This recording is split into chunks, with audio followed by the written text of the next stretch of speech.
What's up, guys? Welcome to the final round. I'm your host, Isaiah Leach, and today we're going to be breaking down UFC 316, Dvalishvili versus O'Malley 2. But before that, I'm just going to say welcome to the channel. This is my first video with a webcam. I've already made one video where I broke down UFC 315 back at the beginning of May. I'll just give you an overall of the channel. I'm one half of the channel. My other co-host Jake also makes his own videos, and he already has 4 videos up right now. So make sure to go check those out. But yeah, we're a MMA channel, boxing channel. We'll be breaking down and going over anything MMA and boxing related. Um, but yeah, I'm gonna get right into this. I don't know what else to say, but yeah, let's get into this. This uh, this Saturday, June 7th, at the Prudential Center in Newark, New Jersey, the rematch between the Merab Dvalishvili and Sean O'Malley will be going down. And a little special thing for this card is that Jake and I were going to be going down to New Jersey and seeing the card live. So we're both really excited for that, actually. So we've been to 2 other UFCs before, UFC 292, as you see in the background here, O'Malley versus Aljo, and then UFC 309, which is John versus Stipe. Hopefully they strip him. But yeah, we're excited. So let's get into the breakdown. But before, we're gonna just do a recap of the last month of fights, and then do any day or weekly recaps. But UFC 315, Bilal Muhammad versus Jack Della Maddalena. It was a great card, in my opinion. A lot of people didn't really care for it, from what I hear, but honestly, it was great. I predicted Jack Della Maddalena would end up winning and taking the belt, and he ended up doing that. So I was very happy because I'm very biased for Jack. Also on the card, Valentina Shevchenko beat Manon Fiorot in a very, very close fight. People think it's a robbery. People think it's a boring fight. I don't agree with that. I thought it was a very exciting fight. Jose Aldo and Amos Sahabi, Eamon beaten by unanimous decision, and Jose Aldo officially retired. You kind of knew it was happening in the third round when he literally threw everything to like balls to the wall to finish Eamon, and 3 minutes were left on the clock, and you see him look up at the clock, and it's just like, oh no. But yeah, that was sad. Talia Silva beat Alexa Grasso by decision. Benoit Saint Denis beat Kyle Prepolek by decision. Mike Malott KO'd Charles Radke in the second round, which was shocking. Jasmine Jasavicius, Jasmine Jasavicius, Jasmine Jasavicius submitted Jessica Andrade. Um, that was impressive. And then Marc Andre Barrio dented the forehead of Bruno Silva and sent him off into retirement, probably, which was vicious, brutal. And also, Bezkat Almakan became the first man to knock out Brad Katona, which great way to start the card, in my opinion. And then moving on, we had UFC Fight Night, Burns versus Morales. Gilbert Burns got knocked out, TKO'd in the first round by Michael Morales.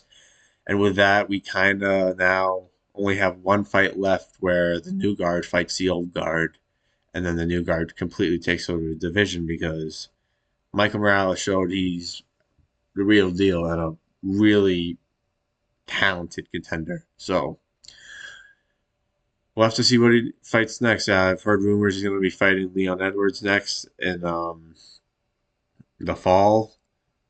We'll have to wait and see. That'd be a great fight. I think Michael would end up taking that because Leon's not good. I've never been high on Leon. But yeah, that was a great card. And then last week, I won't really go over it much. It was a abysmal card. 4 fights got canceled. People missed weight. Nothing really amazing happened on the card. Jordan Levitt submitted Kurt Hallbaugh in the first round in a dominant performance. That was a bit shocking. I've never seen Jordan Levitt that locked in before, and he really looks like he's evolved and is now ready to try and break into that you know, top echelon of the lightweight division. I'll not say top 15, maybe top 20, but we'll have to see.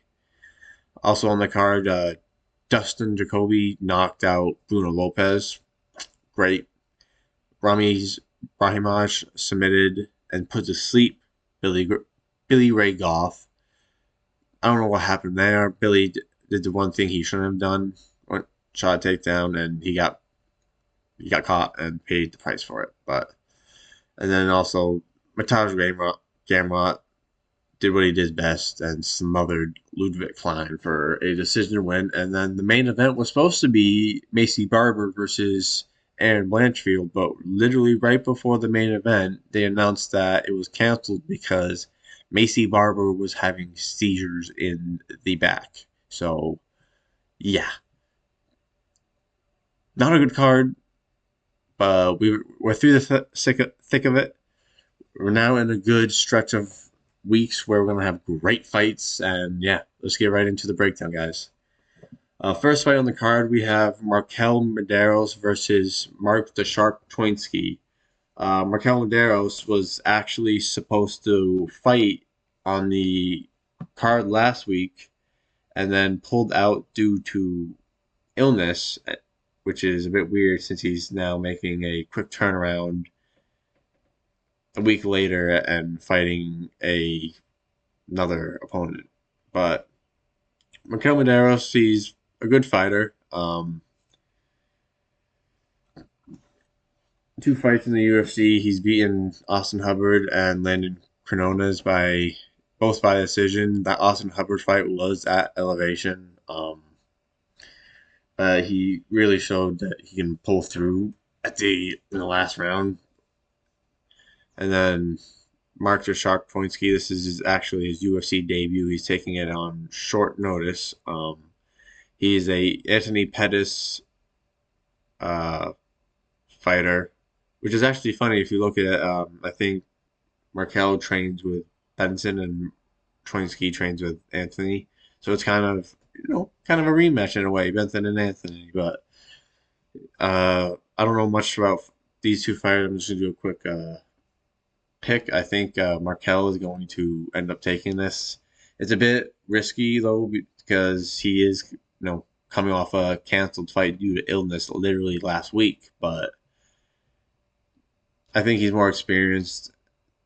He knows what he's doing, and not that Mark Troinsky doesn't know what he's doing, but I just think that Markel is in put in the work for a camp for a fight last week, and it's gonna pay off for him in the long run. So I think Markel ends up taking the fight, probably by decision, I would say.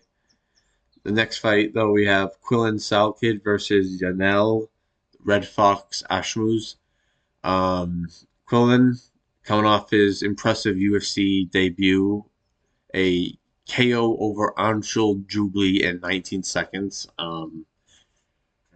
That was yeah. He's coming off that 19-second knockout over Anshul Jubli. It was kind of an early stoppage because Anshul Jubli did shoot up right away, but he did drop badly, and he did cover up like he was finished badly.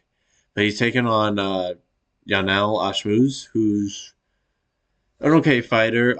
He's my co-host Jake's, one of his favorite fighters, I'd say. He's coming off a decision win over the abysmal Trevor Peake, who has got a blockhead and throws hammer fists like that. It's weird, but Yanel likes to pull his opponents toward him and then throw the shot like into a counter.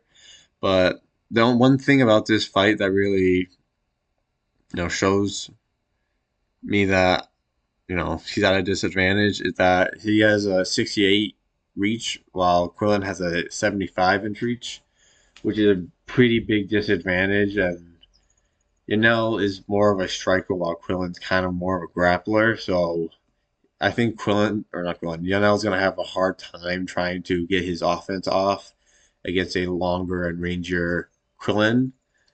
But that being said, I'm not too high on Quillen myself because a 19-second knockout over Anshul Dubli isn't that impressive, but he's a longer rangier guy, so I think Quillen might take this fight by decision, but I won't be surprised if Yanel ends up catching him because Quillen hasn't shown, you know, much.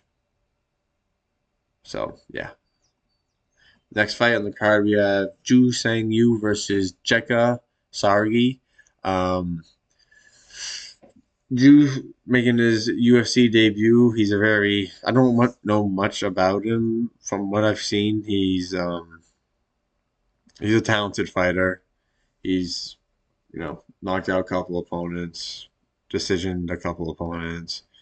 Um, I don't know much about him, but I know a little bit about Jekka. And the one thing that stands out to me for Jekka is if you look over here, he's got a knockout loss to Anshul Jubli. And Anshul Jubli is, in my opinion, nowhere near UFC level. So he's a more dangerous fighter from what I've seen than Ju. But Ju is more technical and likes to keep it. I think what's his face? Jekka is a bit reckless, and I think he's gonna get caught by Ju, and maybe I think Ju gets a finish. I'm going to predict a within the distance for Ju Sang Yu. And then you got next fight on the card. You have Ariana Lipski de Silva versus Kong Wang. Um, Ariana Lipski,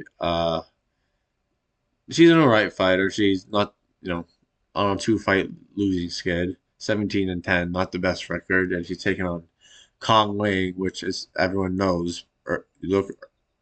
Look earlier in her career, she has beaten Valentina Shevchenko, but that was long ago, and that was kickboxing. I'm pretty sure, and this is MMA. But Kong Wang, coming off a decision win to Bruno Brazil, where she kind of looked like she was just trying to get the win, since she just lost to Gabriela Fernandez, which was a really bad loss for her. She was a minus like 1,000 favorite, I think, and she ended up getting dropped and then subbed. So that fight really humbled her, and then in the Bruno fight, she really showed maturity and tried to get the win more than trying to hunt for the finish and go crazy.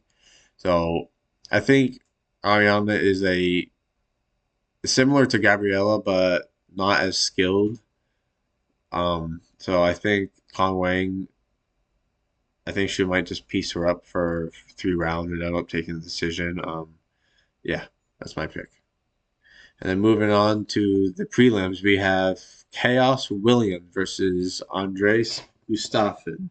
Chaos Williams, as you see, Chaos. His real name is Kalen, but everyone calls him Chaos. He got some serious power, but as of late, he's not hasn't done too much. Hasn't shown too much.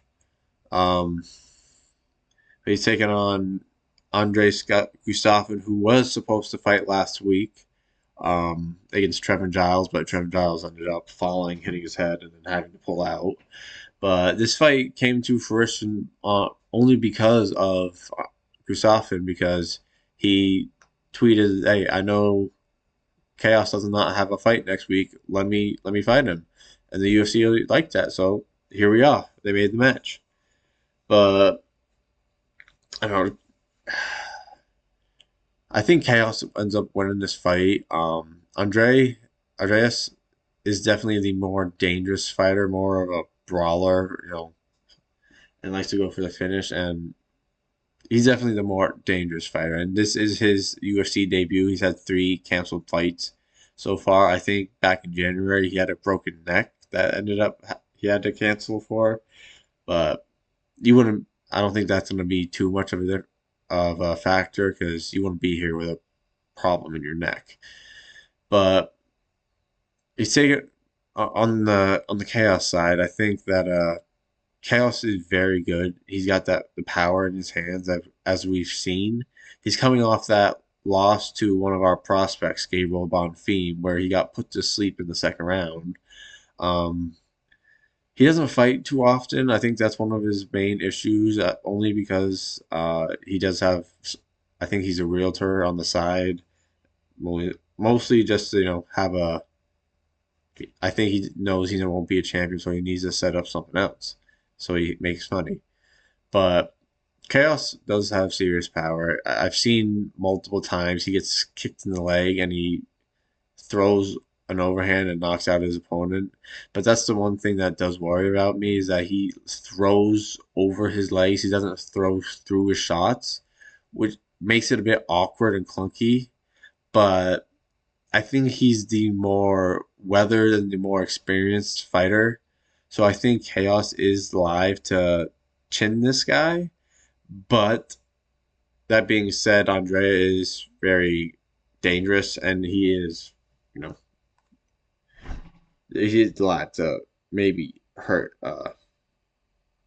Chaos too. But my overall pick, I think Chaos ends up winning this fight by. I'm gonna say KO. I'm gonna say KO. I'm gonna go balls to the wall KO. Let's move on. Next fight, we got the big boys. We got Sergey Spivak versus Waldo Cortez Acosta. Um, Sergey Spivak, the polar bear, um, one of them, now one of the mainstays at heavyweight, one of those names that you're used to seeing, um, taking on Waldo Cortez Acosta, who is making his way up through the rankings. Really hasn't, in my eyes, proven much. Beat Lucas Brzeski by knockout. Okay, that's all right. Beat Andrei Arlovsky by decision. Arlovsky's really old now. Just sat and held on to Rebellis to Spain for 3 rounds. Not too impressive, and then knocked out Ryan Spann in the second round. Which, okay, that's all right. But I think he's definitely an more athletic type of guy. And one thing I've seen with him is like when he throws shots, he'll throw through his shots and just run into the clinch basically. So like throw and then into the clinch and just hold him against the wall and then just hold him there. But he's going up against a guy where that's a very dangerous tactic to do because Sergey Spivak is a very dangerous grappler. He is coming off a loss to Jaltin Almeida, but he did take Jalton down. I'm pretty sure, if I'm remembering correctly. I could be wrong. But he did look good early in that fight before Jalton ended up getting on his back and then TKOing him. But before that, he subbed Marcin Tybor off his back, which is really impressive. You don't really ever see that often. But then before that, he lost to Cyril Gahn. But oh well, Cyril fucking Gahn. Who cares about Cyril Gahn? But it's kind of a 50-50 fight for me right here because I think Waldo is definitely the more athletic type of fighter, but Sergey Spivak is, you know, that guy that if you're not ready at heavyweight, he will show you you're not ready. And to me, Waldo hasn't beaten anybody who is anywhere near Sergey Spivak. Like Ryan Span's a former light heavyweight. Rebellis to Spain has zero grappling. Andrei Arlovsky's a 40-plus-year-old fighter. He hasn't fought in the caliber of fighters that Sergey Spivak has. So I think Sergey Spivak will actually end up getting this fight to the ground and end up submitting Waldo Cortez Acosta. And moving on, we have Azamat Morzakana versus Brenson Ribeiro. Weird fight, giving him Brenson Ribeiro, but I get it. Azamat was supposed to fight Johnny Walker before Johnny Walker pulled out. Surprise, surprise. But Azamat, 14-0, coming off a knockout win over Alonzo Menifield. He outstruck or outboxed Dustin Jacoby, beat Devin Clark, and then beat Tafon Nchukwi by third round KO. So he's really impressive. He does not look like a light heavyweight when you see him in there. He looks a bit like a middleweight, welterweight type fighter, but he's fast. He's kind of got similar tendencies to McGregor, I think, if I'm remembering that right. Yeah, he's good. He's very good, and you know, he's not popular, but I think he's one of those guys at light heavyweight that's coming up the rankings that we should watch out for because light heavyweight needs more contenders because that division is terrible. But he's taking on Brunson Ribeiro. Brunson Ribeiro, nothing spectacular. Um, as you see, he just beat Dihar Nugarjai, who has been proven not to be as good as we thought he was. Thought he was. Beat Kyle Machado, who has been cut by, I think, been cut by the UFC. I could be wrong. Um, beat no, no, got knocked, lost to Magomed Gadzhulov, who that has not aged well because Magomed has not done well since, and then got knocked out by Mingyang Zhang, who is a new contender at light heavyweight. So I think this is a setup match for Azama. I mean, Brunson will have early success maybe, but I think Azama is going to end up KOing this dude in the early rounds. Like, it's going under 1.5 rounds, I believe, because I think Azamat's that good. I really do. And then moving on to the featured prelim of the night, we have Bruno Silva versus one of our prospects, actually number 10 on our prospect list, Joshua Van. Um, I think this is a rebooking. They were supposed to fight at UFC 313. Bruno Silva ended up fighting Manel Kopp after Brandon Morval pulled out of the Manel Kopp fight. Bruno Silva got a TKO loss by him, but he got hit in the groin, poked in the eye multiple times. Classic Manel Kopp victory. But Bruno Silva's a dog. He really is. He's a dangerous fighter through and through. Um, he got knockouts. He's not really ever been knocked out. Like you can count the Manel Kopp one, but it's more of a TKO, and he got hit in the groin and the ref didn't do anything. So he's a dangerous fighter, especially for Josh Fan, because I'm very high on Josh Fan. I really do like him. His boxing tendencies and the way he throws in the pocket, it's very entertaining, and he's one of the few guys at flyweight that I like right now. But he has been known to get hurt, and he been chinny a bit. Like he's been knocked out by Charles Johnson. That was in the third round. He got caught bad by a uppercut and got put down. And he's been hurt in multiple fights. Edgar Charas ended up hurting him. Um, what's his face? I was just watching.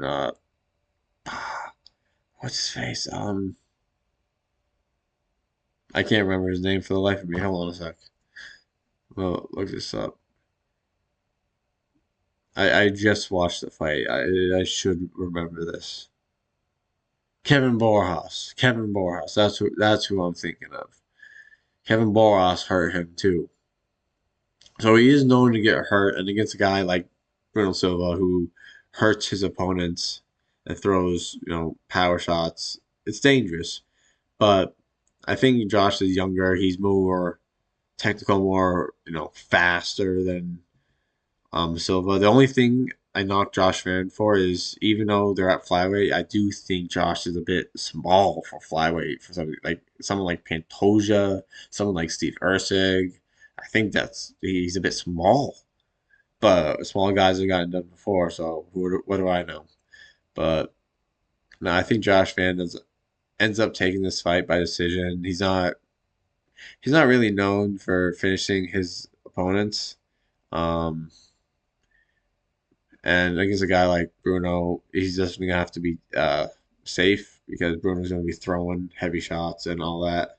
So I think overall, I think Josh Van will end up taking this by decision. I'm very excited to see this fight live, especially if Josh Van. We have very good seats, so we're going to be close enough to see those boxing combinations. So I'm very, very excited to see that fight. So I hope Josh Van ends up taking this fight by by decision. But let's move on to the first fight on the main card. We have Vicente Luque versus Kevin Holland. A very good fight, I'm going to say. Two fighters who are at a weird point in their careers. You say Vicente Luque is on the back point of his career, and it's crazy because he's only 32 years old. But he's been in wars. He lost to Bilal Muhammad by decision. That Jeff Neal loss by KO ended up giving him a brain bleed, so he was out for a bit, and that really messed him up. He beat RDA by decision. RDA is old and it was kind of a grappling hug. The Joaquin Buckley fight that was weird. It looked like he just gave up and let Buckley beat him, and then choked Themba Gorimbo to sleep. Themba ain't shit. Themba ain't shit. All right. He hasn't proven nothing. Thumb was boring. That was a great fight to watch. But Kevin Holland, hot and cold fighter, hot and cold. Anytime he's fighting at middleweight, he doesn't care. Anytime he's fighting at welterweight, he cares a bit more, only because he has to train harder to make the weight. But his last 5 fights, he lost to Michael Page. He beat Mikhail Oleg by submission, weird stoppage. Roman Dolidze beat him, but it was a doctor stoppage. Reiner DeRitter subbed him in the first round. Both were at middleweight, so yeah. Or the last 3 were at middleweight, and then he went back down the welterweight, beat Gunnar Nelson by decision. So I think it's a clear factor in his career that when he's at welterweight, he does a lot better. The only thing about him that he just doesn't care sometimes, and he'll just let the fight go, and let himself lose. But I don't know. In this fight, I think I lean toward Kevin Holland because I think just based off where they are, I think Kevin has some power, better striking. Uh, Even though he's 32, Vicente is on the back point of his career. He's been in some wars, so I'm going to say that not Vicente, Kevin Holland takes this fight by decision. But don't bet on this fight if you're betting because Kevin Holland, not a man to be trusted. But moving on to a fight I'm really excited for, we have Mario Batista versus Patchy Mix. Making his UFC debut on short notice, Patchy fucking Mix, guys. Former Bellator bantamweight champion. Um, Last 5 fights, he won. Beat Kyogi Horiguchi. Kyogi is very, very good. Submitted Magomedov with a guillotine in the second round. That was great. And then he knocked out Rafa Stotts with a knee in the first round. I think the interim bantamweight title, and then fought Sergio Pettis for the undisputed title. Subbed him up in the second round, and then rematched Magomed and beat him by a split decision. But that's only because he was every time they'd get into the clinches, he you know, jump the Gilly because he got him by Gilly before, and then anytime they go to the ground and he couldn't get it, he'd scramble and get back up, and he'd always threaten. So Patchy is a guy who threatens everywhere in the clinch, on the ground, in the striking. He is a talented, dangerous fighter, and he's taking on public enemy #1, Mario Batista, coming off a robbery over Jose Aldo. Mario Batista did not deserve to win that fight. He held him against the cage, did absolutely nothing, showed he couldn't do anything on the ground against the cage or in the striking to Jose Aldo, and got gifted a decision. But before you take that fight out, you look at the Ricky Simone fight. That was an entertaining fight. Damon Blackshear fight, argument Damon could have won. I was there for that, so I don't know. Then before that, he submitted Guido Canetti and Benito Lopez, two not really good fighters. The last three fighters are really, known fighters. So Mario is a good fighter. I will give him that. He can be exciting sometimes, but this is an interesting fight because Mario can win, but I think just because of how dangerous he is and where he can threaten Mario, I think Patchy Mix is going to end up finishing Mario Batista. So I think that in his UFC debut, a former Bellator fighter. We've had former Bellator fighters not do so good. Michael Chandler had some success and had more failures. Patricio Pitbull didn't do too well, but I think Patchy Mix is going to one of be those guys that ends up doing well because he didn't lose his title. He asked for his release because they wouldn't let him fight. That's different. He is dangerous and he's coming to win. So I think Patchy Mix ends up finishing Mario Batista. Then moving on to our featured fight of the night, we have Kelvin Gastelum versus Joe Pyfer. This is a rebooking of their fight from the Mexico card. I'm gonna say this about this fight: Joe Pyfer is a whiny bitch. He pulled out of the Mexico card because he had stomach issues, diarrhea, and then he went out and blamed Mexico for those problems. And it's like, bro, you can't blame Mexico for you getting diarrhea, and then he comes out like, "Oh, Mexico sucks. I'm never fighting there again. You all fucking suck down there." Ugh. And he's talking about Kelvin. Oh, I can't wait to knock him out, so I don't have to see his fat fucking face anymore. And then he's talking about, "Oh, I'm perfectly nice to Kelvin. I haven't said anything nice about him." Complaining, bitching. That's what Joe Pyfer does. He is an impressive fighter. He coming off a knockout win over Marc Andre Barrios. Really impressive. Before that, took his first loss against Jack Hermanson. Not his first loss. His first UFC loss versus Jack Hermanson.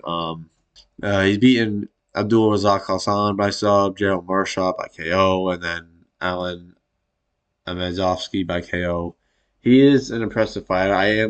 He is going to win this fight because Kelvin is very much on the back end of his career. He's coming off of a win over Daniel Rodriguez, mostly because he missed weight in that fight. Um, Before that, he got subbed up by Joe Piper's training partner, Sean Brady.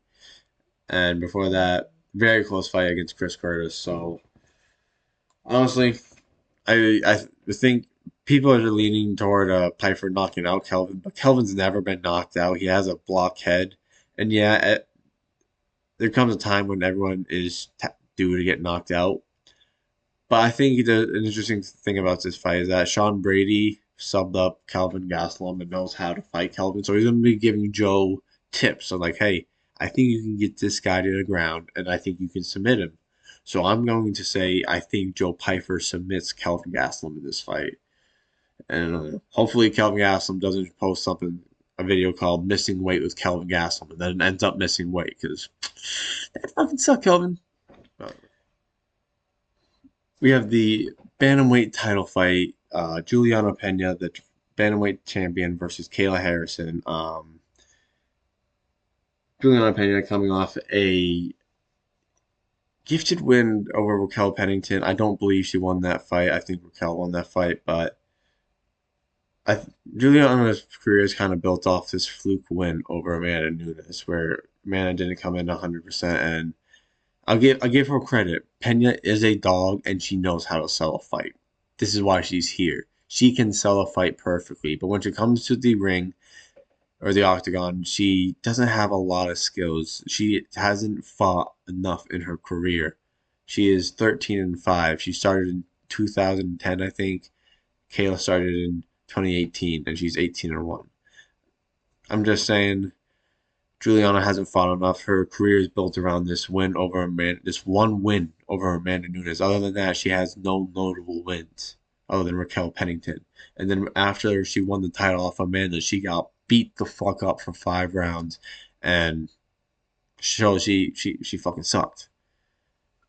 It's not to be mean, but she's a dog, and when she sees her opponents quit, She will wilt her opponents and pull that dog out of her and push the pace. But in this fight, that is an important factor because she's taking on Kayla Harrison, a massive woman for 135. Two fights in the UFC. Um, First fight, UFC 300, submitted Holly Holm, and then had a decision against Caitlin Vieira. Um, Impressive wins. The Caitlin one less so impressive than the Holly Holm one. Um, the interesting thing about this fight is that Kayla has to make 135, and Juliana has made this known. Kayla fought at 155 in PFL for all of her career. She has to make 135.0 for the first time in her career, and she hasn't done that yet. It's going to be a tough weight cut for her, and there's a possibility that that weight cut drains her really badly. So I think physically, Kayla Harrison should win this fight. She is the better fighter, the better athlete, more stronger, and all that. And if she gets to the ground and she starts raining elbows, I think she can end up finishing this fight. But if she can't end up finishing Juliana, and Juliana has shown that she's hard to be finished, um,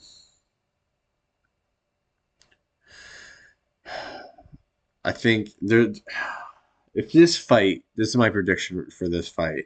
If this fight goes past 2 rounds, I think the weight cut is going to maybe start taking a factor into Kayla Harrison.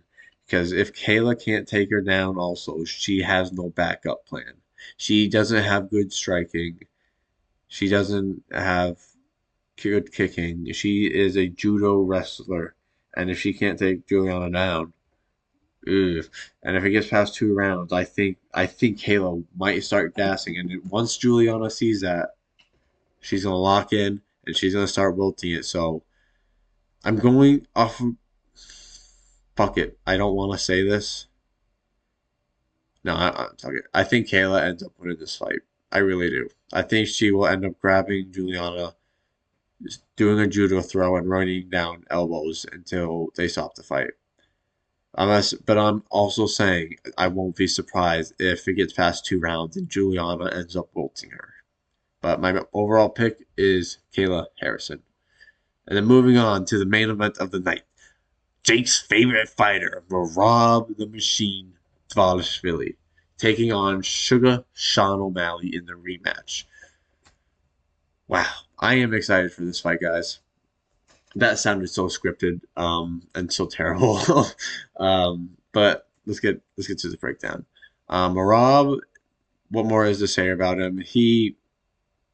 I don't think Marab is anyway a talented fighter. I think what he has is he can outwork anybody on this planet. That's what his gift is. He doesn't have the best striking. He does not have the best wrestling. He does not have the best BJJ. He does not have the best kickboxing. He has an endless gas tank and he knows how to outwork his opponent. And he's had to work for that time and time again. And that's why he's so good. And as of right now, I would consider Marab the bantamweight GOAT. Like, look at his last couple wins.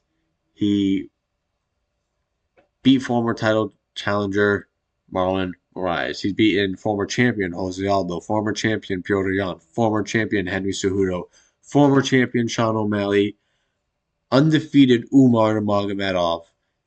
His resume kind of, outcompares any other of the supposed bantamweight goats like Dom or TJ. Rob is that guy, and he has shown is going to be a tough fucking challenge if you want to beat him. But he's taking on Sugar Sean in the rematch. Since their last fight, Rob has had a fight against Umar Nurmagomedov, and that last name rings true because Nurmagomedov is the Gracie of this era, in my opinion. They're just that good. But Rob did what Rob does. He wilted, outworked, and beat Umar Nurmagomedov, which was insanely impressive. Everyone was saying he was ducking Umar. Everyone was saying you're gonna lose. He shut them up time and time again. But this fight's different than the first fight. The first fight, Sean was gun shy. He didn't throw enough. He didn't do enough. And Marab did what he did best, but did it in a different way. He, didn't rush in because Sean was waiting for the counter shot. Marab just sat there and did and executed his perfect game plan. But Sean said it was a torn labrum that affected him. Okay, he got it fixed. I don't know how much it's going to fix, but he has taken this fight a lot more seriously off of social media. He ain't jarking the peas, as he says. He's taking this fight 10 times more seriously, and that's what I like. I think in this fight, Sean is going to come in more dangerous and more willing to throw and more willing to engage as Marab. And I think Marab knows that, and Marab has to be prepared for that. And I think looking at the last fight, who was closer to finishing that fight? And that's honestly Sean.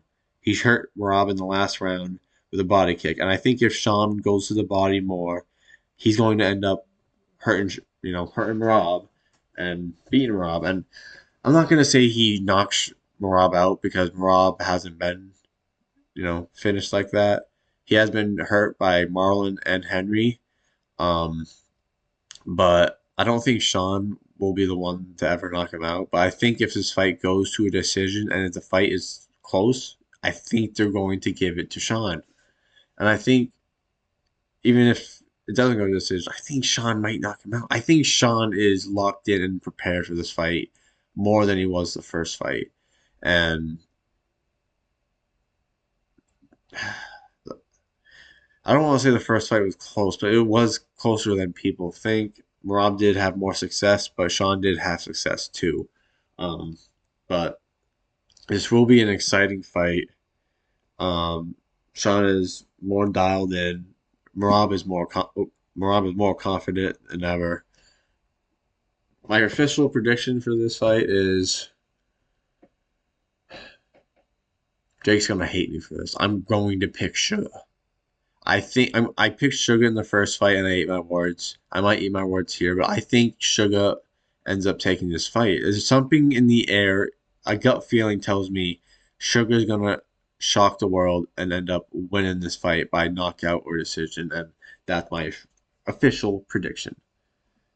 But that's my official breakdown. Look forward to more breakdowns in the future at future UFC events. I'm going to try and do this weekly for each card. Next week we have the Usman and Buckley card. Then we have Khalil Roundtree versus Jamal Hill. Then we have UFC 317 Charles Oliveira versus uh, Islam Ilia Taporia, and then Kai Kara Vance versus Pantoja. Then you have new UFC Nashville, Derek Lewis versus Talison Teixeira, UFC 318, Holloway versus Poirier, and then UFC Abu Dhabi, Whitaker versus the Ritter. So stay tuned for more breakdowns in the future of those events and more content from us. I will be releasing more videos for the fights this weekend. I'll be releasing a breakdown of our prospect list, which you'll get more videos about that in the future. And yeah, pay attention to more. Follow us on Spotify where we do more longer videos and more in-depth breakdowns. So follow us on Spotify, the Final Round, WMPG. And yeah, thank you guys for watching. Watch the fights this weekend. The greatest fighters always leave it all in the final round. Drop a like, leave a follow. Stay tuned. Peace.